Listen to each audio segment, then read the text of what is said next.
గ్రామీణ ప్రాంతంలో అప్పటికి రకరకాల పాటలు విన్న వాళ్ళు ఉన్నారు కదా జనం మీద. యెస్. లెఫ్ట్ ప్రభావం ఎక్కువున్నది. అవును. మీరు తెలంగాణ వైపు టర్న్ చేయడానికి ఆ!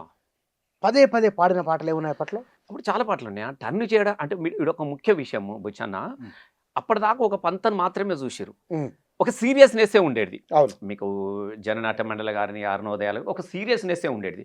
కానీ దాన్ని మేమేం జేసినాము సీరియస్‌నెస్‌తో పాటుగా మా అంతటకున్న నాగరాజు ఉన్నాడు. హ్మ్. దాన్నొక కళారూపాలకు మార్చినాం పాట.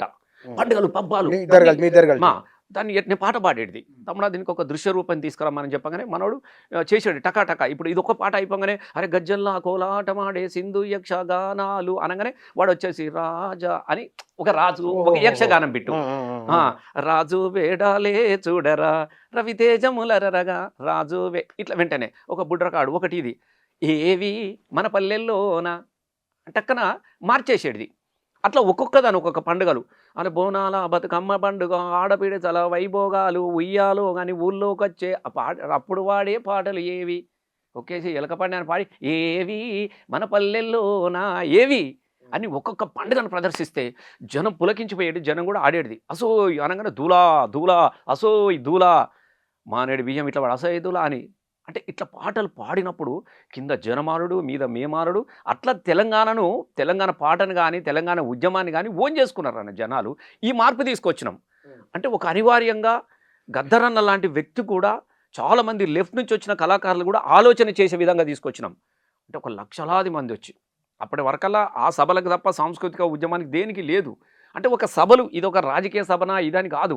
లక్షల జనాలు ధూమ్‌ధామ్‌లకు బండ్లు కట్టుకొనొచ్చినటువంటి జీవితంలో నుంచి మార్పు తీసుకొచ్చి తన నవ్వులు, పువ్వులు, రువ్వులు అంటే పంతనే ఎన్నో చేంజ్ చేసినాం. ఎన్నో ఉండేవి గదా! పంతనే చేంజ్ చేసినాం. హ్మ్.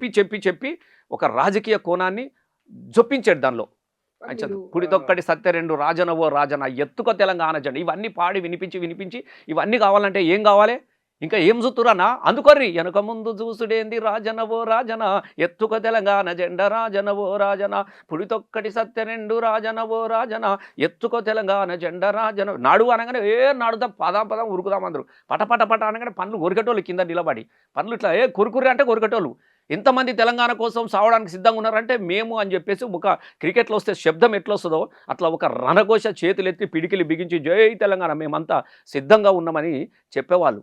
అంటే ఇది లాస్ట్ క్లైమాక్స్‌కి తీసుకుపోతుంటిమి. ఇక నడువురిగా ఇడిచిపెట్టేటిదే లేదు అని ఇడిచిపెట్టాడు. అట్లా ఒక లెక్క యేసుకొని ఫస్ట్ ఏముండాలి వీళ్ళని మెల్లగా ఒక సాంస్కృతిక బంధంలోకి తీసుకొచ్చి మిడిల్‌లో ఏం జెప్పాలే?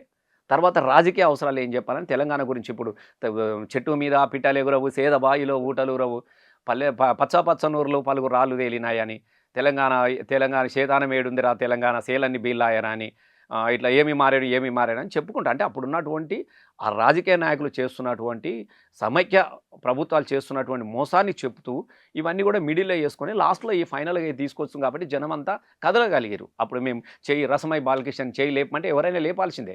ఒకసారి జయశంకర్ సార్ గాని, కేసీఆర్ సార్ గాని అవును. స్టేజ్ మీద ఎంతమంది ఉన్నా రసమై చెయ్యెత్తితే అందరూ ఎత్తాల్సిందే. దించమంటేనే దించాల్సింది. అవును. అంటే ఒక పాట ఎవరినైనా చెయ్యెత్తి ఎత్తాలని చెప్పినప్పుడు ఎత్తిర్రు. దించమంటే దించిర్రు. సప్పట్లు కొట్టాలంటే కొట్టిర్రు. కొట్టురా కొట్టు డప్పుల మీద నిప్పుల దండోరా తెలంగాణ సిన్నోడా నీ ఆట పాటకు కొట్టు అనగానే కేసీఆర్ గూడా అట్లా కొట్టాల్సిందే. అంటే హ్మ్. అంత బలమైన సాంస్కృతిక ఉద్యమాన్ని నడిపినాం గదా! బుచ్చన్న మామూలు మేము. మామూలు విషయం కాదు. ఆ! కరీంనగర్ సభలో మీరున్నారా? తెగదెంపుల సంగ్రామం తెగిస్తేనే తెలంగాణ. అసలు నేను లేని సభ అంటే ఏదన్నా ఉన్నాదే? నేను లేని అసలు 2001కి ముందు ఏ సభ లేదు. మనం కొన్ని విషయాలు మాట్లాడుకోవాలన్న. అంగీకరించాలా ఎందుకంటే నేను వాస్తవాలను గూడా. అంగీకరించుకోవాలి. ఇప్పుడు టీఆర్ఎస్ పార్టీ 2001లో పుట్టక ముందు జనసభ ఎప్పుడు 97లో గద్దరన్న ఆధ్వర్యంలో జరిగి అప్పుడున్న సిట్యుయేషన్‌తో క్లోజ్ అయిపోయింది. అవును. ఒక సభ భువనగిరిలో జరిపారు. ఇంకెక్కడో జరిపారు. వరంగల్ ఒకటి, వరంగల్, భువనగిరి. భువనగిరిలో జరిపారు. అవి రెండిటితోని అప్పుడు కూడా పెద్దగా ప్రభావితమైనటువంటి పాటలు కూడా ఏం లేదు. దాంట్లోనే గద్దరన్న పాడిన పాట నా తల్లి తెలంగాణరా తిరగబడ్డ వీనరా గద్దరన్న పాడింది అప్పుడు. అప్పుడు ఇంకా అమ్మ తెలంగాణ కూడా రాలే. సిద్ధారెడ్డిదేమో నాగేటి సార్లలో నా తెలంగాణ దాన్ని చూసిన తర్వాత జోహార్లు సిద్ధారెడ్డి సార్‌ది ఆరుండు జోహార్లు. ఆరుండు. అమరులకు ఒకటి ఉండాలని జోహార్లు ఒకటి ఉండేటిది. నాగేటి సార్లల్ల తర్వాత గద్దరన్న రాసినటువంటి ఒకటే పాట అప్పటికి. అప్పటికి పాటలు లెవ్వు. అప్పుడు లేవు. మామూలుగా సామాజికమైనటువంటి పాటలు మాత్రమే ఉండేది అప్పటికి. సామాజికమైన పాటలు ఉండే. ఈ గద్దరన్న కూడా పాడారు. తర్వాత తదనంతరం ఏం లేవు. తర్వాత ఇక మీరు చూసిర్రు కదా! తెలంగాణ అంటే ఎలా బతుకుడు తెలంగాణ పల్లెలోన కాకి తూటల రాజమాయ తెలంగాణ విల్లాలోన అని గివే పాటలు కదా! పుట్టుమచ్చల శవం పక్కన గుట్టల మీద ఎన్కౌంటర్లు ఒక భయానకమైనటువంటి పరిస్థితి. చంద్రబాబు నాయుడు చీమ చిటుక్కుమంటే పట్టుకపోయి ఎన్కౌంటర్ చేసే కాలం కదా. అప్పుడు నిశ్శబ్దంగా ఉన్నదంతా, గుమ్మనంగా. దుఃఖం వస్తే కూడా ఏడిసే పరిస్థితి లేదు. ఏడవాళ్ళంటే కూడా లోపల బిడ్డ బయటకి వినబడుతుంది బిడ్డ అంటే అట్లా ఇట్లా ఏడిసిరు తప్ప అని పిల్లలు చనిపోతే తల్లులు కూడా మీద వాడి బోర్న వినిపించే పరిస్థితి కూడా లేదు. అంత నిశ్శబ్దమైనటువంటి పరిస్థితిలో ఉంది 2004లో చంద్రబాబు నాయుడు కాలంలో. గా కాలాన్ని కదా తట్టుకొని టీఆర్ఎస్ అనేది పుట్టింది. దీన్ని పుట్టిన తర్వాతనే కదా దీన్ని పుట్టిన తర్వాత ఇక ఎంతైనా పర్వాలేదని దాని వెనక ఎవరు ఉన్నారు? కేసీఆర్ ఉన్నాడు. 2001లో పార్టీ పెట్టినప్పుడు కేసీఆర్ ఉన్నాడు. కేసీఆర్ వెనక ఎవరు ఉన్నారన్న మీరు చెప్పండి? ఏ నాయకుడు అని వచ్చిండా? ఏ పార్టీ వాడని వచ్చిండా? ఏ కాంగ్రెస్ వాడు ఉన్నాడా? ఎవడున్నాడు? ఏది ఉన్నాడు? రైతులు అంటే నీకు నేను ఎందుకు చెప్తున్నానంటే ఎవరూ లేరన్న, ఒక్కడై బయలుదేరినటువంటి సందర్భంలో పాపంగా పాపారావు ఒక్కరుండే, సిరిసిల్ల పాపారావు ఎమ్మెల్యే. తనొక్కడు ఎమ్మెల్యేగా ఈయనొక్కడు మాత్రమే మొదలైనటువంటి జీవితం మనం చూసినాం. కానీ ఒక్కడు సృష్టించినటువంటి స్వేచ్ఛ కళాకారులకు కావచ్చు, మిగతా వాళ్ళకు కావచ్చు, అది మామూలు కాదు. అంటే ప్రశ్నించడం మొదలుపెట్టింది. అహో మా వెనుక ఒక నాయకుడు ఉన్నాడు, ఒక నినాదం ఉన్నది, తెలంగాణ జై తెలంగాణ అని ఒక బలమైన నినాదం ఉన్నది, చూసుకుందామనే దానికి అప్పుడు పాలకులు అనేటువంటి ఆలోచన మొదలుపెట్టారు. చంద్రబాబు నాయుడు కావచ్చు, రాజశేఖర్ కావచ్చు, ఎవడైనా మొదలుపెట్టారు. మీరు కేసీఆర్తో మీ అనుబంధం సుదీర్ఘ కాలమైంది కదా. ఎస్ అన్న. ఒక మీటింగ్ వెళ్తున్నప్పుడు వస్తున్నప్పుడు మీ పాటల గురించి డిస్కస్ ఏం జరిగేది? చాలా చెప్పేది. అంటే సార్ ఒకటే చెప్పేది, మేము అంతేందుకన్నా 2002లో రవీంద్ర భారతిలో నేను సుద్దాల అశోక్ తేజ ఆనిముత్యాలని ఆయన పాటలన్నీ తీసుకున్నాను. నేనే డబ్బులు ఇచ్చి తీసుకున్నాను, ఊరికేం కాదు. ఆ కాలంలో 2001లో కూడా నేను 10,000కు ఒక పాట కొనుక్కున్నాను ఆయన దగ్గర. 10,000కు ఒక పాట. మీరు అశోక్ అన్నని కూడా అడగచ్చు. ఇది ఇప్పుడు నేలమ్మ నేలమ్మ నేలమ్మ నీకు వేల వేల వందనాలమ్మ నేలమ్మ నేలమ్మ నేలమ్మ, ఈ పాట 10,000 ఇచ్చి కొనుక్కున్నా. 2001లో నీకు చెప్తున్న మాట చెప్తున్నా, 2001లో 10,000కు పాట. 10,000కి ఎకరం వచ్చు బయట. సిద్దిపేటలో కరీంనగర్లో 10,000కు ఒక ఎకరం భూమి దొరికే కాలంలో 10,000 పెట్టి నేను పాట కొన్నా ఆయన దగ్గర. టప టప టప టప టప టప చెమట బొట్లు తాళాలై పడుతుంటే కరిగి కండ నరాలే స్వరాలు కడుతుంటే పాట పనితో పాటే పుట్టింది ఈ పాట. తర్వాత ఆకు పచ్చ సందామామ నువ్వెలే నువ్వెలే ఈ పాట. అట్లా 50,000 పెట్టి 5 పాటలు అశోక్ అన్న దగ్గర నేను డబ్బులు ఇచ్చి కొనుక్కున్నా. ఎందుకు? పైసలకే కొనుక్కున్నా ఆయన దగ్గర పాటలు. మరి చెయ్యాలనేది ఒక మంచి పాటలు కదా ఇవి, సామాజికమైనటువంటి పాటలు, తెలంగాణ కోసమే కదా. ఇవన్నిటిని ఒక ఆర్ట్ చేయను. ఇప్పుడు రైతు దుఃఖం, ఆకుపచ్చ సందమామ ఆగడిలా ఆగడాల దినగండపు ఏలుబడిలా ఆగడీల దినగండపు ఏలుబడిలా మెడలు వంచి దొరమే నా పదిలంగా మోయువేల పద పద పద బిర బిర బిర నడు నడు నడు పద పద పద పద పద పదమంటూ ఆ పాదమస్తకం శ్రమిస్తూ ఒహొంతం ఒహొందం ఒహొంతం ఒహొందం ఒహొమను ఆయాసమే అయినదిరా జానపదము టపటప. ఇట్లాంటి పాటలు తీసుకువచ్చి ప్రజలకు అందించాలన్నటువంటి ఒక ఉద్దేశంతో ఈ పాటలన్నిటిని కూడా ఆడియో రూపంలో వేసి నేను రవీంద్ర భారతిలో ఇది రిలీజ్ ఫంక్షన్ పెట్టినప్పుడు తొలిసారిగా అదే సభకు అందశ్రీ గారిని, అదే సభకు గూడాంజన్నను, అదే సభకు అశోక్ అన్నను, అదే సభకు సుద్దాల భారతక్కను, ఆ సభకు జయరాజ్ అన్నను, ఆ సభకు ఇట్లాంటి అందరిని ఎంకన్నా మీరు ఇప్పుడు కూడా అది మీకు యూట్యూబ్లో దొరుకుతుంది. వీళ్ళందరినీ ఒక వేదిక మీదకి తీసుకొచ్చిన. దానికి కేసీఆర్ గారు వచ్చిండు గెస్ట్గా రిలీజ్ చేయడానికి కోసం. అప్పుడు మొదటిసారి రవీంద్ర భారతిలో అప్పుడు వేసిన మన సెట్టు అమ్మ గుడిసే గిడిసే ఇది వేసుకొచ్చి పాటలు బోరన వర్షం పడుతుంది రవీంద్ర భారతిలో. అవతల జనం అంతా కిక్కిరిసిపోయింది, సైలెన్స్, అస్సలు ఊపిరి బిగబట్టి చూస్తున్నారు అన్న. నేను ప్రామిస్ చెప్తున్నా. అశోక్ ఫస్ట్ మన నాగరాజు సూడా సక్కని ప్లే చేసిండు. సూడా సక్క అని అందే శ్రీరాజుని సూడా సక్కని ప్లే చేసిండు. అంటే మొత్తం గమ్ములు గుంతలు వేషాధారణలకు వచ్చేసరికి అసలు మర్చిపోయారు అనుకో. 2001లో ఇట్లా రవీంద్ర భారతిలో చూడేసరికి అసలు వాళ్ళకి ఏం అర్థమైతే లేదు. దీన్ని అందుకొని వెంటనే ఇవన్నీ కుమ్మరి వాముల తుమ్మలు మొలిసెను కమ్మరి కొలిమిల దుమ్ము వారెను సాలెల మగ్గం సరుకులు ఇరిగిన పెద్దబాడి సామదు వారిన చేతి వృత్తుల చేతులిరిగినాయో నా పల్లెల్లోనని గోరెటెంకన్న పాట మధ్యలో అందుకున్నాం. ఇట్లా ఈ చేతి వృత్తులు బతకాలనంటే ఏం కావాలి?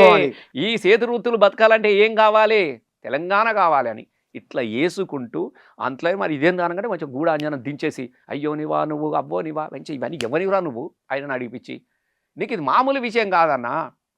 తెలంగాణ దుఃఖాన్ని కదా గొర్రె మన జయరాజాన్ని కూడా ఎంత హైలైట్ చేసి సెలల్లో నీళ్ళు లేవు సెలగా నిన్నే నమ్మిన రైతు వానమ్మ కళ్ళల్లో నీళ్ళు వానమ్మ ఒక్కసారి చచ్చిపోతున్నాం రైతులు ఆత్మహత్యలు చేసుకున్నారు కన్నీళ్ళు సాగబోతే నీళ్ళు లేక తుమ్మెదాలో తడిగొంతులు ఆరిపాయ తుమ్మెదాల ఊరవతల బోరింగు సపడేమో టింగు టింగు కోటి కొట్టి చేతి ఇట్లా ఎన్ని దుఃఖాన్ని ఎంత వలపోతానన్నా బా స్టేజ్ మీద సైలెన్స్ అయిపోయాక సార్ మార్నింగ్ వచ్చేసి తింటున్నాం సార్ను బా ఏం చేసారు రసమై నేను మాటికి సిగరెట్ తాగేటోడు సార్ అప్పుడు నేను సిగరెట్ తాగడానికి బయటకు పోతే ఈ వేదిక మీద ఏమైనా మిస్ అయిపోతాయని నేను నా జీవితంలో 2 గంటలు సిగరెట్ తాగకుండా కూర్చున్నాను ఇది చూసి దీన్ని ఏం చేద్దామని అన్నాడు సార్ ఏముంటా సార్ ఇక ఇదైతే చేసిన కదంటే ఇది ఇప్పటితో ఆగద్దు దీన్ని మనం పల్లెలకు తీసుకుపోవాలి ఒక ఆలోచన చేయరంటే అప్పుడు తెలంగాణ ధూమ్ధాం ఆయనదే ఆలోచన పల్లెలకు అనేది 100% అన్న ఇప్పుడు బాగా మాట్లాడుతూ ఉంటారు ఎవడున్నాడే ఆ రోజున ఎవరున్నారా అంటున్నా ఒక అందశ్రీకి నాకు మాత్రమే బాగా అటాచ్మెంట్ ఎందుకంటే అందశ్రీకి నాకు ఆయన ఫస్ట్ ఆయన పాటలని నేనే నల్లి బిల్లి అంగూర తోట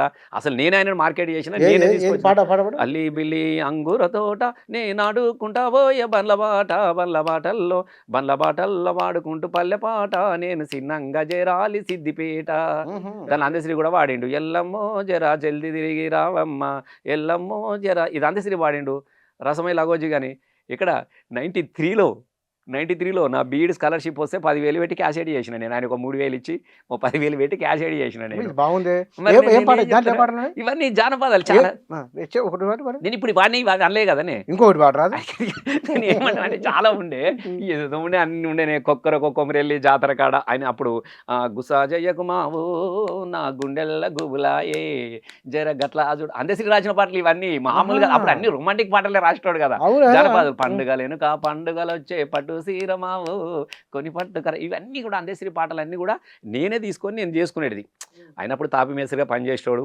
సాయంత్రం నా దగ్గరికి వచ్చేటోడు నేను దోమల గునేటోడిని కూర్చుని ఆయన పాటలు వినిపిస్తే అట్లా క్యాసెట్గా మొదలుపెట్టి అనుబంధం అట్లనే కొనసాగిన తర్వాత అప్పుడు అందశ్రీతో కూర్చున్నప్పుడు సార్ ఇట్లా అనుకుంటే అప్పుడు ధూమ్ధాం పెడదాం అనుకొని ఆలోచన చేసి దానికి అనుకూలంగా పాటలు ముందే రాయించుకున్నాను నేను అందశ్రీది 2002లో చేసిన క్యాసెట్ చాలామంది తెలంగాణ గలమని చాలామంది తెలియదు అప్పటివరకు పాటలు లేవు గల్లు అరే గల్లు గల్లు గల్లు గల్లు కదులుతున్నదో అన్నల్లారావో సెల్లెల్లార గవ్వలమోతో అన్నల్లారావో సెల్లెల్లా మండుతున్న గుండెలన్నీ దండుగట్టి దరివేసి ప్రతినబూనె తెలంగాణ పట్టాభిషేకానికి చల్ అరే గల్లు గల్లు ఊరు తెలంగాణ ఇవన్నీ అందశ్రీ తన దగ్గర కూర్చొని నానాని కోసం పాటలు రాసంటే అట్లా రాసి పాటలు తెలంగాణ గలమని ఒక క్యాసెట్ తీసుకొచ్చినాం ఫస్ట్ తెలంగాణ జయబేరి కేసీఆర్ చేయించిన పాట తర్వాత వచ్చిన 2వ క్యాసెట్ తెలంగాణ గలం 2వ క్యాసెట్ దాని తర్వాత అప్పుడు జయరాజన్న ఈ వానమ్మ ఒకటి ఆలోచించండి విద్యార్థులారా అని బల్లెపల్లి మోహన్ ఒక క్యాసెట్ చేసుకొచ్చిండు ఇది 3వ క్యాసెట్ ఇది